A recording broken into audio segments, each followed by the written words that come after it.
A portion of today's video is in partnership with Mint Mobile. What's going on, everyone? Welcome back to another video. I've been on YouTube for just over a year now, and while I consider myself a small channel, I'm still super proud of the progress I've made. Using my iPhone as my main and only camera, I was able to get 10,000 subscribers exactly 1 year to the day. And as of creating this video, I've just crossed the 17,000 mark. Today, I want to take you through how I create all of my videos using a smartphone camera, the gear I use, as well as all my digital tools.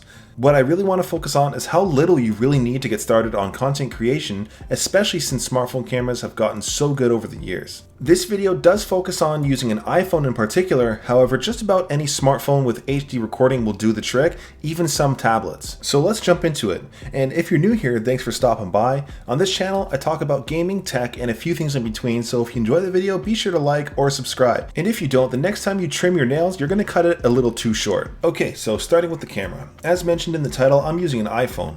I can't stress this enough though, if you have a smartphone that can shoot at least 720p, it's likely you can use it to film for YouTube videos. Currently, I'm primarily using the iPhone 14 Pro as well as an iPhone 13 mini. Before that, I actually just use only an iPhone 12 mini. For resolution and frames, I shoot all my videos in 4K at 30 FPS with any of these iPhones. Even some of the more recent iPads can shoot in 4K at 30 frames per second as well. When it comes to shooting, here are my settings, and again, I shoot at 4K 30 FPS using the iPhone's high efficiency mode. I haven't had compatibility issues, and I do like to use cinematic modes, so high efficiency has been fine for me, and I choose to shoot in standard dynamic range instead of high dynamic range. When I first used HDR, I had loads of issues with the footage itself, and frankly, I didn't really want to overload myself dealing with HDR when starting. And coming out of an iPhone, footage seriously looks amazing. However, there are always going to be limitations with a smartphone, and that's lighting. Simply put, smartphones need a lot of light to turn out great footage, although they are getting better in low light situations, but I'll talk about lighting shortly. And if you're worried about not having 4K recording if you have an older iPhone, seriously, it's fine. Just record in 1080p or even 720p. The biggest YouTuber, MrBeast, uploads in 1080p, and his content is by far the most popular. For me, my camera of choice still remains an iPhone since I really appreciate getting a lot out of just a little, and frankly, it's just so easy to use. Do yourself a favor though, always have a microfiber cloth handy. You can ruin an entire shoot with a dirty lens. And talking about lenses, I mostly shoot on the main wide lens on the 14 Pro. Recently, I started using the telephoto lens a little bit more, which helps punch in for a closer look. Just notice it does get a little bit more noisy and grainy. Very rarely do I use the ultra-wide camera since there's just so much grain and noise here as well. The ultra-wide lens is fantastic though when best used outdoors with an abundance of light. And before I jump into the rest of my gear and tripods, I just want to say the beautiful thing about building a YouTube channel is that you eventually get to work with really cool brands, and I'm lucky enough to be partnering with cool brands like Mint Mobile. Look, today our iPhones are incredible handheld devices which make it wildly convenient to make YouTube videos, but sometimes it costs us an arm and a leg to get good service. As a content creator, you'll definitely want and need good service on the go, particularly when staying up to date with your audience.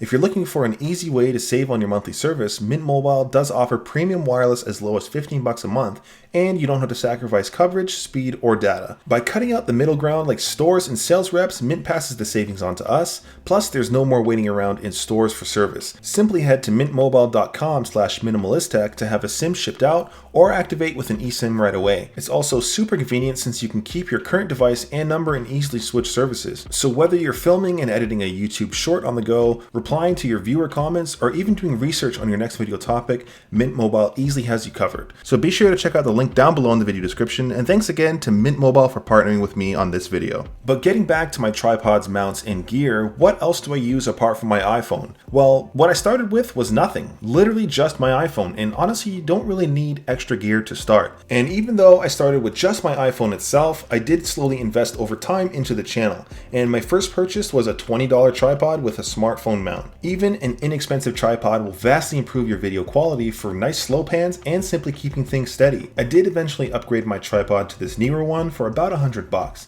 This tripod allows me to take shots from varying heights, as well as nice flat lay shots from doing an unboxing or something similar. And apart from my tripod, I did end up buying a GorillaPod, which is nice for handheld shots, or other angles I simply can't get with a tripod. With a smaller profile, it can fit into even tighter spaces, or even a steady closer shot, which works out great. And while not a perfect solution, I still use this GorillaPod mounted to my shelves for a higher up flat lay shot, especially if I'm gaming on my PC as an example. This can wrap around just about anything, and it's super versatile for getting different angles. And when my channel did pick up a little bit more, I did invest some money into this DJI OM5 gimbal, which really gives videos a more professional look. It allows me to get incredibly smooth hand pans that are more dynamic. It's great for getting different angles as well as acting like a mini tripod, and this is one of the main pieces of gear I use for every video just after my tripod. Most tripods don't come with smartphone mounts, however these are rather inexpensive. They're around 10 bucks, and you'll likely need one of these to mount your phone to your tripod itself. It's also super easy to rotate if you plan on doing any sort of vertical content. And I'm not sure if it counts, but the last piece of gear I actually use is my Series 5 Apple Watch. This is actually so great as a mini viewfinder where I can actually see how certain angles are, especially if I can't be in front of my camera.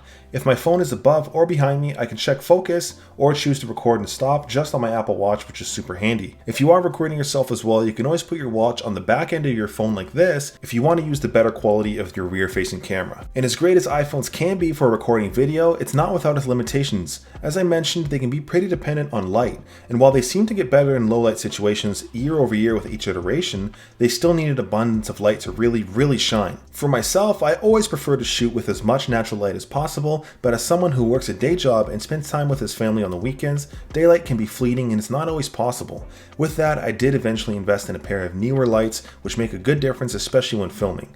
They aren't the best lights to have by any means, but they are affordable and still better than nothing.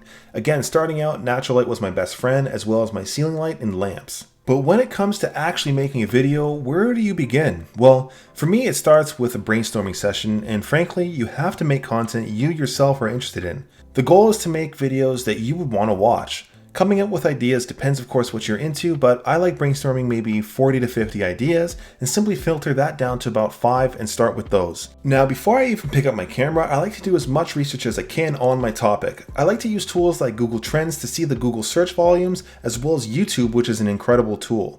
I like to open a private tab and search the topic I plan to do and simply see what works. I try to see what thumbnail styles seem to work well and what topics seem to get more views. And once I've done my research, I simply start writing, and since I script all my videos, I spend a good amount of time actually writing them. I actually use Apple's Freeform app to put all my super rough ideas down in one place, from thumbnail sketches, titles, and even my rough topics. From there, I refine it all into Apple Notes and enter it all as sort of a rough template, and then I actually write out my script using that information. And I always like to break it into bits and pieces to make it a little bit more manageable. Now, since I don't do much A-roll, which is me talking to a camera, I actually film my entire video with B-roll. This takes considerably more time, but this is the type of content I actually like to do, which makes it more fun. And using my script, I like to create a shot list to make sure I don't actually miss anything, and then I move on to filming, voiceovers, and editing. So after I've completed that shot list, I do like to start filming, and this is one of my favorite parts of the entire process. Again, I really like to film with all natural light, but if that's not possible, I light my work area and get started. I usually set aside 2 to 3 hours for filming, depending on how long my video is, and I simply work through my shot list. I like seeing my progress as I work through each shot, and sometimes I think of new shots on the fly, and even end up adding to my script. And jumping back to my gear, my tripod helps me get these beautiful slow pans, which I use a lot of. And I love to mix it up with a good amount of shots using my gimbal, like I mentioned, and this gives more depth and more dimension to some shots and give it a really nice look. Outside of my tripod and gimbal, sometimes I straight up just hold my iPhone with my hand, which is definitely likely what you'd start with. I like to hold my camera with a firm grasp. I tuck my elbow in and hold my iPhone with 2 hands like this and do the same shots I normally would do. The thing about iPhones is they're really point and shoot, and all you really need to do, again, is clean your lens regularly throughout your shoot and learning when not to use auto exposure, since you can go from a shot like this to this simply by changing your exposure. And once I'm done filming, I simply airdrop everything to my MacBook for the next steps. Once I'm done filming though, if I don't have any tweaks to my script, I jump into recording my voiceover. Today I'm using a Blue Yeti, which is a popular mic for content creators. However, I started with just my MacBook microphone, and then I upgraded to a $15 lavalier mic, followed by a Razer Siren, and again most recently my Blue Yeti. When it comes to sound, there's so much here I'm still learning, but doing simple things like making sure there's no background noise makes a huge difference.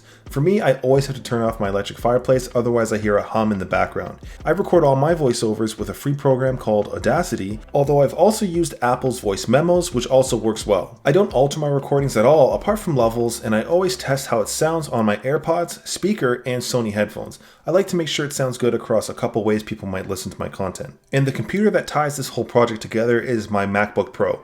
This is the absolute base model MacBook Pro, which is actually still overkill for anybody who wants to start a YouTube channel. You don't need an Apple computer either, just about any computer will do. And when it comes to editing, I like to use Final Cut Pro, but there's loads of free software. A popular one is DaVinci Resolve, which is even recently available on iPads. In Final Cut Pro, I start by importing all my clips and creating a project in 4K at 30 FPS to match my footage. And really from there, my timelines are really simple. I start by classifying my voiceover and music and adding these two to my timeline, and I slowly work through piecing together my video. Since my shot list is based off of my script, I always have a specific shot planned for each line I've written. For music, I actually get my music from YouTube's free library, although I have used Epidemic Sound, which has a vast library of paid music. Apart from just dropping my clips in as needed, I don't really use many crazy effects or anything, but there's a lot to be gained and a lot to be learned from using different levels of zoom, call to actions, or other effects. And once I'm done editing and piecing together my video, I export it to my computer for upload to YouTube, but it doesn't end there. In my planning stage, I always have some thumbnails in mind to take individual photos, but I also frequently use a single frame from the video itself as a thumbnail, which I then like to enhance or edit in Apple Photos or Lightroom. Thumbnails are probably the area I think I need to improve on the most, mainly since you work so hard at making a video, and if you skimp on the thumbnail, nobody's going to click on your masterpiece. Some things to consider when it comes to making YouTube videos is that it takes time and effort. It might be easy for you or it might be hard. It might be totally time consuming, but if you enjoy the process, it's time well spent. And especially when starting, expect to be completely awful, and that's okay. The goal should be to get 1% better with every single video, and the difference between your first video and your 10th video will be absolutely huge, not to mention whatever comes after. The best thing to do with YouTube is to simply start. And if you're worried that nobody will watch your videos, then you actually already have nothing to lose. So there's no reason not to begin. With all the free tools available and smartphones being as good as they are, there's almost no reason not to start. And I'm by no means a master. Frankly, I'm only just 1 year in, like I mentioned, but I have seen some success. So from one beginner to another, just get started. I appreciate you sticking around till the end of the video. I really do hope you take something from it, and I hope to see you on YouTube. Till next time.